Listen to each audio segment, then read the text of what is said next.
ஒருநாள் காலை சிறுவன் இனியன் தன் மாமா அருள் கையில் மண்வெட்டியுடன் வாழைத் தோட்டத்திற்குச் செல்வதைக் கண்டான். மாமா, நீங்கள் தினமும் ஏன் மண்வெட்டியுடன் அங்கே செல்கிறீர்கள்? வாழை மரத்தைப் பற்றி எனக்குச் சொல்லுங்களேன் என்று ஆர்வமாக கேட்டான். அருள் மாமா புன்னகையுடன், வா இனியா, இந்த அற்புத மரத்தைப் பற்றி உனக்கு சொல்கிறேன் என்றார். அருள் மாமா ஒரு இடத்தில் நின்று, இனியா, முதலில் நாம் நல்ல கிழங்குகளை தேர்ந்தெடுக்க வேண்டும். மண்ணை தோண்டி குறைந்தது 6 அடி இடைவெளி விட்டு இந்த கிழங்குகளை புதைக்க வேண்டும். அப்போதுதான் வேர்கள் ஓடவும் மரம் வளரவும் போதுமான இடம் கிடைக்கும் என்றார். மரம் வளரத் தொடங்கும்போது ஒரு கிழங்கிலிருந்து பல கன்றுகள் முளைக்கும். ஆனால் நாம் முதல் கன்றை மட்டும் வளர விட்டுவிட்டு மற்ற கன்றுகளை நீக்கிவிட வேண்டும். அப்போதுதான் தாய்மரம் வலிமையாக வளரும் என்று அருள் மாமா விளக்கினார். வாழை இலைகள் எவ்வளவு பெரியவை பார்! இவற்றை நாம் உணவருந்த பயன்படுத்தலாம். சூடான உணவை இதில் வைத்து சாப்பிடுவது உடலுக்கு மிகவும் நல்லது என்றார் மாமா. இருவரும் தோட்டத்தில் அமர்ந்து வாழை இலையில் மதிய உணவு சாப்பிட்டனர். அருள் மாமா ஒரு மரத்தை காட்டி, பார் இனியா, இதுதான் வாழைப்பூ. இதிலிருந்துதான் காய்கள் உருவாகின்றன. இந்த பூவை சமைத்து சாப்பிட்டால் உடலுக்கு மிகுந்த சத்து கிடைக்கும் என்றார். அந்த ஊதா நிறப்பூ அழகாக தொங்கிக் கொண்டிருந்தது. ஒரு வாழை மரத்தில் ஒரு பெரிய தார் கிடைக்கும். ஒரு தாரில் 100 முதல் 200 வாழைப்பழங்கள் வரை இருக்கும். நம் அனைவருக்கும் இனிப்பான பழங்களை தரும் கொடைவள்ளல் இந்த மரம் என்றார் மாமா பெருமையுடன். திருமணங்கள் மற்றும் விசேஷங்களில் நாம் ஏன் வாழை மரத்தை கட்டுகிறோம் தெரியுமா? வாழையடி வாழையாக சந்ததிகள் செழிக்க வேண்டும் என்பதற்காகத்தான். இது மங்களத்தின் அடையாளம் என்று அருள் மாமா அதன் பண்பாட்டு சிறப்பை கூறினார். மரம் குலை தள்ளிய பிறகு அதை வெட்டிவிடுவோம். அதன் பட்டையை உரித்து நார் எடுப்போம். அந்த நாரைக் கொண்டுதான் அழகான பூமாலைகளையும் உதிரி பூக்களையும் கட்டுகிறார்கள் என்று மாமா ஒரு நாரை கிழித்து காட்டினார். வெட்டப்பட்ட மரத்தின் நடுவில் ஒரு தண்டு இருக்கும். அதை சமைத்து சாப்பிட்டாலோ அல்லது சாறு எடுத்து குடித்தாலோ மனிதர்களுக்கு ஏற்படும் கிட்னி கல், சிறுநீரக கல் நோய் குணமாகும். இது ஒரு சிறந்த மருந்து என்றார் மாமா. ஒரு மரத்தை வெட்டிய பிறகும் அதன் கதை முடிவதில்லை. அதே கிழங்கிலிருந்து மீண்டும் ஒரு புதிய கன்று வரும். இப்படியே இந்த சுழற்சி தொடரும் என்றார் மாமா. இனியன் இப்போது வாழை மரத்தை ஒரு உற்ற நண்பனைப் போல நேசத்துடன் பார்த்தான்.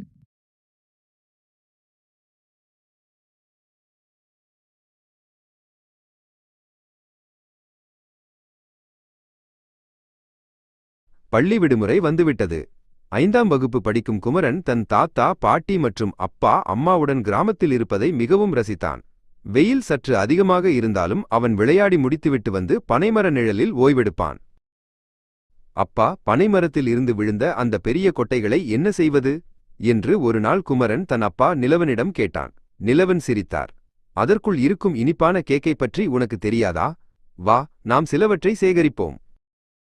இருவரும் பனைமரங்கள் நிறைந்த தோட்டத்துக்குச் சென்றார்கள். நிலவன் நல்ல முதிர்ந்த கொட்டைகளை தேர்ந்தெடுத்து ஒரு கூடையில் சேகரித்தார். குமரா, நாம் இதை பயிரிடப் போகிறோம். இதற்கு சில மாதங்கள் தேவைப்படும் என்றார். வீட்டுக்கு பின்புறம் இருந்த வெற்று நிலத்தில் குமரன் நேராக ஒரு வரிசையை உருவாக்கினான். அவன் அப்பா கொடுத்த விதிகளை பின்பற்றி ஒவ்வொரு கொட்டையையும் மண்ணுக்குள் சரியான இடைவெளியில் புதைத்தான்.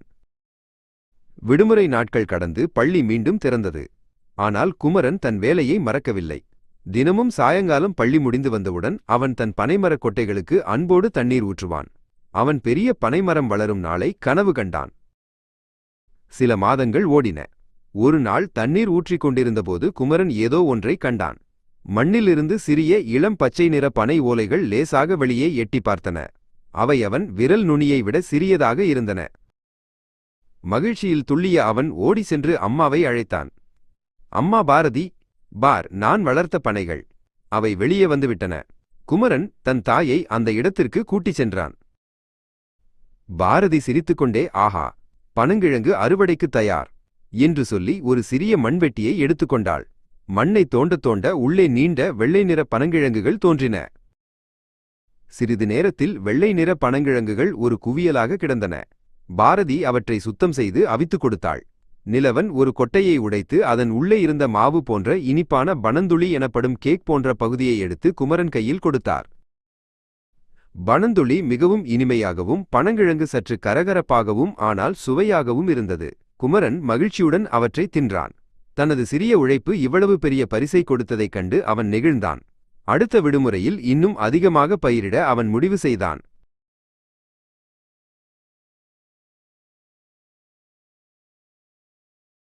இன்று விடுமுறை. காற்றில் பறவைகளின் குரல் கேட்டது. கண் விழித்தான் காந்தன். அடடா, இன்று பனைத்தோட்டத்துக்கு போக வேண்டும் என்று துள்ளி எழுந்து குதூகலத்துடன் கிளம்பினான். அவன் ஓடிப்போய் நின்ற இடம் வானை தொடும் பனைமரங்கள் நிறைந்த தோட்டம். தூரத்தில் பனை ஏறும் கருவி சகிதம் மாரிமுத்து ஐயா வருவதைக் கண்டான். ஐயா ஐயா என்று ஓடினான் காந்தன். மாரிமுத்து ஐயா புன்னகையுடன் தன் கருவிகளை சரி செய்தார். கயிறு, மண்குடுவைகள், பனை நாரில் செய்த இடைக்கயிறு ஆகியவற்றை தன் உடலில் கட்டிக்கொண்டார். ஐயா ஒரு பனைமரத்தை தொட்டார். சட்டென்று கயிறை பிடித்து ஒரு குரங்கு போல சரசரவென மேலே ஏறினார். காந்தன் வாய் பிளந்து அண்ணாந்து பார்த்தான். ஐயா எவ்வளவு திறமையானவர்! மரத்தின் உச்சியில் ஐயா கவனமாக பதநீர் வரும் பனம்பாலையை லேசாகச் சீவினார். புதிதாக வந்த பதநீரை சேகரிப்பதற்காக சுண்ணாம்பு பூசிய கலசத்தைச் சொருகினார். சொட்டுச் சொட்டாக இனிப்பு உள்ளே நிரம்பியது. சில மணி நேரம் கழித்து ஐயா மெதுவாக கீழே இறங்கி வந்தார். காந்தன் ஆவலுடன் காத்திருந்தான். ஐயா அந்த பதநீரை ஒரு சிறிய தூக்கு பாத்திரத்தில் ஊற்றிக் கொடுத்தார். காந்தன் அதை பற்றிக் கொண்டு வீட்டுக்கு ஓடினான். வீட்டில் அம்மா செல்வி அடுப்பை மூட்டி வைத்திருந்தார். அம்மா, பதநீர் கொண்டு வந்தேன் என்றான் காந்தன். அவர் அந்த பதநீரை ஒரு மண்பானையில் ஊற்றி அடுப்பில் வைத்து தட்டியாக ஆகும் வரை காய்ச்சத் தொடங்கினார். இனிப்பான அந்தச் சாறு கெட்டியாகி தங்க நிறத்தில் மாறியது. அம்மா செல்வி காய்ச்சிய சூடான பாகை எடுத்து தேங்காய் கொட்டாங்குச்சிகளில் கவனமாக ஊற்றினார். சிறிது நேரத்தில் சுவையான பனை வெல்லம் தயார். இன்னும் கொஞ்சம் பாகு மீதமிருந்தது. அதில் அம்மா துருவிய தேங்காயை சேர்த்தார். பின் அந்த கலவையை பனை ஓலை பாயில் பரப்பி ஆறிய பின் சிறிய கட்டிகளாக வெட்டினார். அதுதான் பனை பர்பி. காந்தன் பொறுமையாக காத்திருந்து ஒரு துண்டு பனை பர்பியை எடுத்தான். அதை வாயில் வைத்தவுடன் என்று கண்களை மூடிச் சுவைத்தான். அந்த பர்பி அவனுக்கு மிகவும் சுவையாக இருந்தது. பனைமரத்தின் இனிப்பு.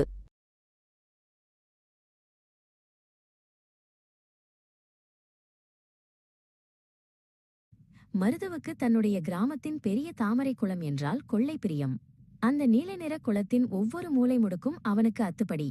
குளத்தின் எங்கே ஆழம் அதிகம், எங்கே பாறைகள் உள்ளன, எங்கே தரைமேடாக இருக்கும் என்பது அவனுக்கு நன்றாக தெரியும். தினமும் காலையில் குளக்கரையில் அமர்ந்து அங்குள்ள மீன்கள் துள்ளுவதை ரசிப்பது மருதுவின் வழக்கம். ஒரு நாள் அந்த கிராமமே பரபரப்பானது. ஒரு பெரிய திரைப்பட படப்பிடிப்பு குழுவினர் அங்கு வந்தனர். பெரிய கேமராக்கள், விளக்குகள் மற்றும் வண்ணமயமான உடைகளுடன் பல மனிதர்கள் குளக்கரையை ஆக்கிரமித்தனர். படப்பிடிப்பின் இயக்குனரான சேது குளத்தின் அழகை பார்த்து வியந்து அங்கேயே ஒரு காட்சியை படமாக்க முடிவு செய்தார். இதையெல்லாம் மருது ஆச்சரியத்துடன் பார்த்து கொண்டிருந்தான். படப்பிடிப்பு தொடங்கியது. அந்த படத்தின் துணை நடிகரான ஜீவா ஒரு சிறிய பரிசலில் ஏறி குளத்தின் நடுப்பகுதிக்குச் சென்றார். அவர் கையில் ஒரு துடுப்பு இருந்தது. ஆக்ஷன் என்று இயக்குனர் கூச்சலிட ஜீவா துடுப்பை லாவகமாக இயக்க முயன்றார். குளத்தின் நடுவில் தாமரைகளுக்கு இடையே அந்த பரிசல் மெதுவாக நகர்ந்து கொண்டிருந்தது. திடீரென்று ஒரு பலமான காற்று வீசியது. பரிசல் நிலை தடுமாறி ஆட்டம் கண்டது. நிலைமையை சமாளிக்க முயன்ற ஜீவா எதிர்பாராத விதமாக தட்டுத்தடுமாறி அப்படியே தண்ணீருக்குள் விழுந்தார். ஐயோ என்று அவர் அலறிய சத்தம் குளமெங்கும் எதிரொலித்தது. துரதிருஷ்டவசமாக ஜீவாவுக்கு நீச்சல் தெரியாது. அவர் தண்ணீருக்குள் தத்தளிக்கத் தொடங்கினார். கரையில் இருந்த படப்பிடிப்பு தளத்தில் பெரும் குழப்பம் நிலவியது. யாராவது காப்பாற்றுங்கள் என்று இயக்குனர் சேது கத்தினார். ஆனால் குளத்தின் ஆழம் எவ்வளவு இருக்கும் என்று தெரியாததால் மற்ற நடிகர்களும் பணியாளர்களும் தண்ணீருக்குள் இறங்க தயங்கி ஒருவரை ஒருவர் பார்த்து கொண்டனர். ஜீவா மெதுவாக நீருக்குள் மூழ்கத் தொடங்கினார். எதை பற்றியும் யோசிக்காமல் மருது கரையில் இருந்து தண்ணீரில் சரேலென குதித்தான். அவனுக்கு அந்த குளத்தின் ரகசியம் தெரியும். மற்றவர்கள் ஆழம் என்று நினைக்கும் அந்த இடத்திற்கு அருகில் ஒரு மறைவான மணல்மேடு இருப்பதை அவன் அறிந்திருந்தான். அவன் தண்ணீரை துளைத்துக் கொண்டு மிக வேகமாக ஜீவாவை நோக்கி நீந்தினான். தண்ணீருக்கு அடியில் மூச்சை பிடித்துக்கொண்டு நீந்திய மருது மூழ்கிக் கொண்டிருந்த ஜீவாவை நெருங்கினான். ஜீவா பயத்தில் கைகளை ஆட்டிக் கொண்டிருந்தார். மருது சாமர்த்தியமாகச் செயல்பட்டு ஜீவாவின் கையை பிடித்து அவரை தனக்கு அருகில் இழுத்து கொண்டான். பயப்படாதீர்கள், நான் இருக்கிறேன் என்று சைகை காட்டினான். மருதுதான் அறிந்திருந்த அந்த ரகசிய மணல்மேட்டை நோக்கி ஜீவாவை மெதுவாக இழுத்துச் சென்றான். அங்கே தண்ணீர் இடுப்பு அளவு மட்டுமே இருந்தது. ஜீவாவை அந்த மேட்டின் மீது நிற்க வைத்தான். ஜீவா இப்போது தண்ணீருக்கு மேலே தலை தூக்கி மூச்சுவிட முடிந்தது. மருதுவின் சமயோசித புத்தி ஒரு பெரிய விபத்தை தடுத்திருந்தது. மருது மெதுவாக ஜீவாவை அழைத்துக்கொண்டு கரைக்கு வந்து சேர்ந்தான். அனைவரும் ஓடி வந்து அவர்களுக்கு உதவினர். இயக்குனர் சேது ஓடி வந்து மருதுவின் கைகளை பற்றிக் கொண்டார். தம்பி, இன்று நீ மட்டும் இல்லையென்றால் என்னவாகியிருக்கும் என்று தெரியாது. நீ ஒரு உண்மையான ஹீரோ என்று நெகிழ்ச்சியுடன் கூறினார். ஜீவா நன்றியுடன் மருதுவை கட்டிப்பிடித்துக் கொண்டார். ஊர் மக்கள் அனைவரும் மருதுவின் வீரத்தை பார்த்து பெருமைப்பட்டனர். குளத்தின் ஆழம் தெரிந்தவனுக்கு பயமில்லை என்று மருது சிரித்துக்கொண்டே கூறினான். அந்த படப்பிடிப்பு தளம் அன்று மருதுவின் புத்திசாலித்தனத்தையும் துணிச்சலையும் கொண்டாடியது. சினிமா கதையை விட நிஜ வாழ்க்கையில் மருது காட்டிய வீரம் மிக உயர்ந்ததாக தெரிந்தது.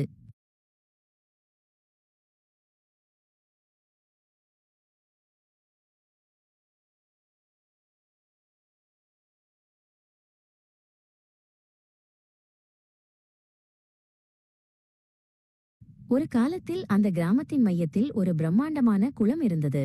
இதோ பார் இளன், இந்த குளம்தான் நம் கிராமத்தின் உயிர்நாடி என்று தாத்தா மருது தனது பேரனிடம் பழைய கதைகளை கூறத் தொடங்கினார். அந்த காலத்தில் அரசகுமாரிகளும் அவர்களின் தோழிகளும் இங்கே வந்து ஆனந்தமாக நீராடுவார்களாம். கிராமத்தின் ஒரு பக்கம் குளம் என்றால் மறுபக்கம் பச்சைப்பசேல் என்ற வயல்வெளிகள் நிறைந்திருந்தன. குளத்தின் கரையில் சோமுவும் வள்ளியும் மற்ற கிராம மக்களும் தினமும் கூடுவார்கள். ஆண்கள் ஒரு பக்கம் தூண்டில் போட்டு மீன் பிடிப்பார்கள். பெண்கள் படித்துறையில் அமர்ந்து துணி துவைத்துக் கொண்டே கதைகள் பேசுவார்கள். குழந்தைகள் குளத்தில் குதித்து நீச்சல் அடித்து விளையாடும் சத்தம் ஊர் முழுவதும் கேட்கும். குளம் எப்போதும் மனித நடமாட்டத்துடன் கலகலப்பாக இருக்கும். குளத்தின் நடுப்பகுதியில் ஜம்பு புல் என்ற ஒரு வகை புற்கள் உயரமாக வளர்ந்திருக்கும். அந்த புதருக்குள் நீர்ப்பறவைகள் ரகசியமாக வாழ்ந்து வந்தன என்றார் மருது. அந்த புற்களுக்கு இடையே பறவைகள் முட்டையிட்டு குஞ்சு பொரிக்கும். குளத்தில் அல்லிப்பூக்களும் செந்தாமரைகளும் போட்டி போட்டுக்கொண்டு பூத்து குலுங்கும். பார்ப்பதற்கு அது ஒரு வண்ணமயமான தோட்டம் போல இருக்கும். செந்தாமரைகள் அதிகம் பூக்கும் காலங்களில் சோமுவும் வள்ளியும் பெரிய மரப்பரிசல்களில் அமர்ந்து குளத்தின் நடுவே செல்வார்கள்.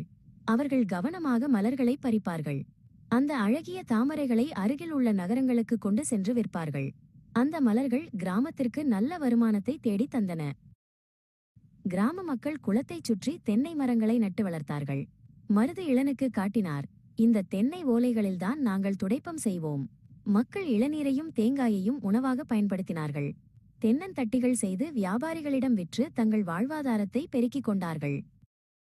குளத்து நீர் வாய்க்கால்கள் வழியாக மறுபுறம் இருந்த வயல்வெளிகளுக்கு பாயும். சோமுவும் வள்ளியும் தங்கள் நிலத்தில் நெல்லும் வாழையும் பயிரிடுவார்கள். நெல் அறுவடை முடிந்ததும் அதே நிலத்தில் உளுந்து மற்றும் எள்ளை பயிரிட்டு நிலத்தை எப்போதும் பசுமையாக வைத்திருப்பார்கள். கிராமமே செல்வச் செழிப்பில் மிதந்தது. கோடை காலங்களில் குளத்தில் நீர் குறையும் போது கிராமமே ஒன்று கூடும். அரசு எங்களுக்கு சமையல் எண்ணெய் பரிசாக வழங்கும் என்று சிரித்தார் மருது. வீட்டிற்கு ஒருவர் வீதம் வந்து குளத்தை தூர்வாருவார்கள். சோமுவும் மருதுவும் சேர்ந்து சேற்றை அள்ளி கரையை பலப்படுத்துவார்கள். மக்கள் உழைப்பால் குளம் எப்போதும் சுத்தமாக இருக்கும். ஆனால் காலம் மாறியது. கடந்த 20 வருடங்களாக கிராமத்தின் பிள்ளைகள் படித்து பெரிய வேலைகளுக்குச் சென்றார்கள். அவர்கள் நகரங்களுக்கு குடியேறத் தொடங்கினார்கள் என்று வருத்தத்துடன் சொன்னார் மருது. நிலத்தில் இறங்கி வேலை செய்ய ஆள் இல்லாமல் போனது. இளன் தனது கைபேசியை பார்த்தபடி தாத்தா சொல்வதை கேட்டுக்கொண்டிருந்தான். இப்போது வயல்வெளிகள் எல்லாம் முச்செடிகள் நிறைந்த காடுகளாக மாறிவிட்டன. குளத்தில் ஆகாயத் தாமரையும் குப்பைகளும் நிறைந்துவிட்டன. தூர்வார ஆள் இல்லாததால் குளம் மண்மேடாகி கிடக்கிறது. நகரத்தில் வாழும் மக்கள் வருடத்திற்கு ஒருமுறை திருவிழாவிற்கு மட்டும் கார்களில் வந்துவிட்டுச் செல்கிறார்கள். மருது இளனின் தோளில் கை வைத்துச் சொன்னார். இப்படியே போனால் வருங்காலத்து சந்ததியினர் தாத்தா நெல்மரம் எப்படி இருக்கும் என்று கேட்கும் நிலை வந்துவிடும். இளன் அந்த பாழடைந்த குளத்தை பார்த்து ஒரு நிமிடம் சிந்தித்தான். நமது இயற்கை வளங்களை பாதுகாக்க வேண்டியதன் அவசியத்தை அவன் உணர்ந்தான். அன்று மாலை நேரம் சூரியன் மெல்ல மறைந்து கொண்டிருந்தது. அந்த சாலையில் மக்கள் நடமாட்டம் குறைவாகவே இருந்தது. மாணிக்கம் என்பவர் தனது வேலையை முடித்துவிட்டு நிதானமாக வீட்டிற்கு நடந்து சென்று கொண்டிருந்தார்.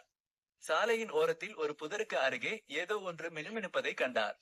அருகே சென்று பார்த்தவருக்கு அதிர்ச்சி. அது ஒரு பெரிய ரூபாய் நோட்டு கட்டு. ரப்பர் பேண்ட் போடப்பட்டு பார்ப்பதற்கே கட்டுக்கட்டாக இருந்தது. திகைத்து போன மாணிக்கம் சுற்றும் முற்றும் பார்த்துவிட்டு அந்த பணத்தை அப்படியே குனிந்து கையில் எடுத்தார். திடீர் உரிமை கோரல். அதே சமயம் அந்த வழியாக ஒரு டூ வீலரில் வந்த நபர் சட்டென பிரேக் போட்டு வண்டியை நிறுத்தினார். அவர் பெயர் கதிர். மாணிக்கத்தின் கையில் இருந்த பணத்தை பார்த்ததும் அவர் கண்களில் ஒரு மின்னல் தெரிந்தது. வண்டியை விட்டு இறங்கிய கதிர் சத்தமாக கத்தினார். ஏய், அந்த பணத்தை கீழே வை. அது என்னுடையது. நான் வரும்போது தவறுதலாக விழுந்துவிட்டது. சீக்கிரம் என்னிடம் கொடு. மாணிக்கம் குழப்பமடைந்தார். இல்லை ஐயா, நான் இப்போதுதான் இதை எடுத்தேன். இது உங்களுடையது என்று எப்படி சொல்கிறீர்கள்? என்று கேட்டார். இதனால் ஆத்திரமடைந்த கதிர், நான் வண்டியில் வேகமாக வந்ததால் பையிலிருந்து விழுந்து விட்டது. மரியாதையாக கொடுத்துவிடு, இல்லையென்றால் உன்னை திருடன் என்று ஊரை கூட்டி விடுவேன் என மிரட்ட ஆரம்பித்தார். இருவரும் நடுரோட்டில் சண்டையிட்டுக் கொண்டனர். போது பள்ளியிலிருந்து வீட்டிற்கு திரும்பிக் கொண்டிருந்த சிறுவன் அன்பு இதை பார்த்தான். இருவருக்கும் இடையே சென்று நின்றான். ஐயா, இருவரும் சண்டை போடாதீர்கள். இந்த பணம் யாருக்கு சொந்தம் என்பதை நான் ஒரு நொடியில் கண்டுபிடித்து சொல்கிறேன் என்றான் அன்பு. இருவரும் அமைதியாக அந்த சிறுவனை பார்த்தனர். அன்பு முதலில் டூ வீலரில் வந்த கதிரிடம் திரும்பினான். ஐயா, இந்த பணம் உங்களுடையதுதான் என்பதில் நீங்கள் உறுதியாக இருக்கிறீர்களா என்று கேட்டான். கதிர் உடனே, ஆமாம் தம்பி, இது என்னுடைய உழைப்பில் வந்த பணம். இன்றுதான் வங்கியில் இருந்து எடுத்து வந்தேன் என்று போய் சொன்னார். அப்படியானால் என்றான் அன்பு, இந்த கட்டில் மொத்தம் எத்தனை ரூபாய் இருக்கிறது? சரியாக சொல்லுங்கள், பணத்தை உங்களிடமே கொடுத்து விடுகிறேன். கதிர் திருத்திருவென விழித்தார். அது சாலையில் கிடந்த பணம் என்பதால் அவருக்கு அதில் எவ்வளவு இருக்கிறது என்று தெரியாது. அது வந்து ஒரு 5000 இருக்கும். இல்லை, ஒரு 6000 இருக்கும் என்று உளர ஆரம்பித்தார். உண்மை வென்றது. அன்பு புன்னகைத்துவிட்டு, ஐயா, உங்கள் பணமாக இருந்தால் அதில் எவ்வளவு இருக்கிறது என்பது உங்களுக்கு தெரியாதா? நீங்கள் பொய் சொல்கிறீர்கள் என்பது உங்கள் பேச்சிலேயே தெரிகிறது என்று அவனது முகத்திற்கு நேராக சொன்னான். பின்பு பணத்தை எடுத்த மாணிக்கத்திடம் திரும்பிய அன்பு, ஐயா, இந்த பணத்தை எடுத்தபோது நீங்கள் இதை பிரித்து பார்க்கவில்லை. நேர்மையாக யாரிடம் ஒப்படைக்கலாம் என்றுதான் யோசித்தீர்கள். எனவே தற்போது இந்த பணத்தை நீங்களே வைத்துக் கொள்ளுங்கள் அல்லது காவல் நிலையத்தில் ஒப்படைப்போம் என்றான்.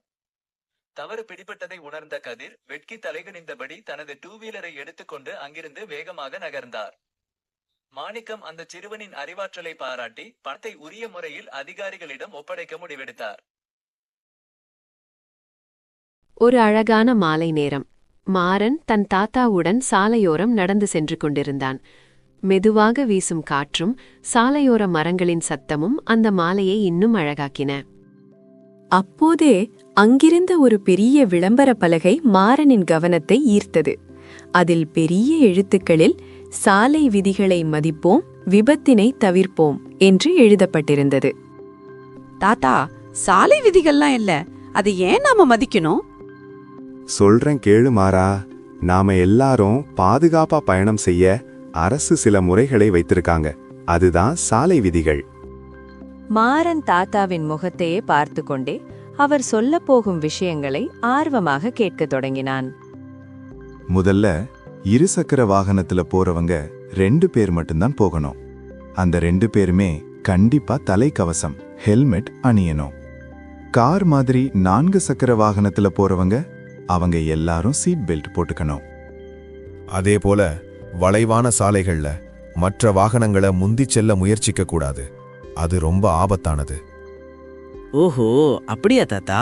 ஆனா வண்டியை திருப்பும்போது ஒரு லைட் எரியுமே, அது எதுக்கு? நல்ல கேள்வி மாறா. நாம வலது பக்கம் திரும்பணும்னா வலது பக்க இண்டிகேட்டர் விளக்கை எரிய விடணும். இடது பக்கம் திரும்பணும்னா இடது பக்க இண்டிகேட்டர். அப்பதான் பின்னாடி வர்றவங்களுக்கு இந்த வண்டி இப்ப இந்த பக்கம் திரும்ப போகுதுன்னு புரியும். தாத்தா, என் சைக்கிள்ல இண்டிகேட்டர் லைட் இல்லையே, அப்போ நான் எப்படி திரும்புறது? அதுக்கு உன் கைகளே இண்டிகேட்டர் மாறா. நீ வலது பக்கம் திரும்பணும்னா உன் வலது கையை நீட்டி அசைக்கணும். இடது பக்கம் திரும்பணும்னா இடது கையை நீட்டி அசைக்கணும். அதே போல சைக்கிளை எப்பவும் சாலையோட இடதுபுற ஓரமாகத்தான் ஓட்டணும். மாறன் தாத்தாவின் பேச்சை கேட்டபடி தன் கையை நீட்டி பயிற்சி செய்வது போல அசைத்தான். தாத்தா அதை பார்த்து சிரித்தார். பெரிய நெடுஞ்சாலைகள்ல வண்டியை நிறுத்த வேண்டியிருந்தா முன்னாடியும் பின்னாடியும் இருக்கிற சிகப்பு விளக்குகளை எரிய விடணும். அப்பதான் வேகமா வர்ற வாகனங்களுக்கு இங்கே ஒரு வண்டி நிக்குதுன்னு தெரியும். வேகத்தடைன்னு போர்டு பார்த்தா உடனே வேகத்தை குறைக்கணும். சிக்னல்ல சிகப்பு விளக்கு எரிஞ்சா நிக்கணும். பச்சை விழுந்தா மட்டும்தான் போகணும். சூப்பர் தாத்தா, இது எல்லாம் ரொம்ப முக்கியம் போல இருக்கு. ஆமா மாறா. மருத்துவமனை இருக்கிற பகுதிகளில் ஹாரன் அதிகமா சத்தம் போடக்கூடாது. அங்க இருக்கிற நோயாளிகள் பாதிக்கப்படுவாங்க. நோ என்ட்ரின்னு போர்டு இருந்தா அது ஒரு வழி பாதை. அந்த வழியா போனா விபத்துகள் நடக்கலாம். புரிஞ்சது தாத்தா. சாலை விதிகளை மதிச்சா விபத்தே இல்லாம எல்லாரும் சந்தோஷமா இருக்கலாம். இனிமே நான் சைக்கிள் ஓட்டும் போது நீங்க சொன்ன எல்லாத்தையும் கடைபிடிப்பேன். மாறனின் வார்த்தைகள் தாத்தாவின் மனதை நெகிழ வைத்தது. அவர் பெருமையுடன் மாறனை அணைத்துக் கொண்டார். அந்த மாலை ஒரு சிறுவனின் மனதில் பாதுகாப்பும் பொறுப்பும் விதைக்கப்பட்ட ஒரு அழகான தருணமாக மாறியது.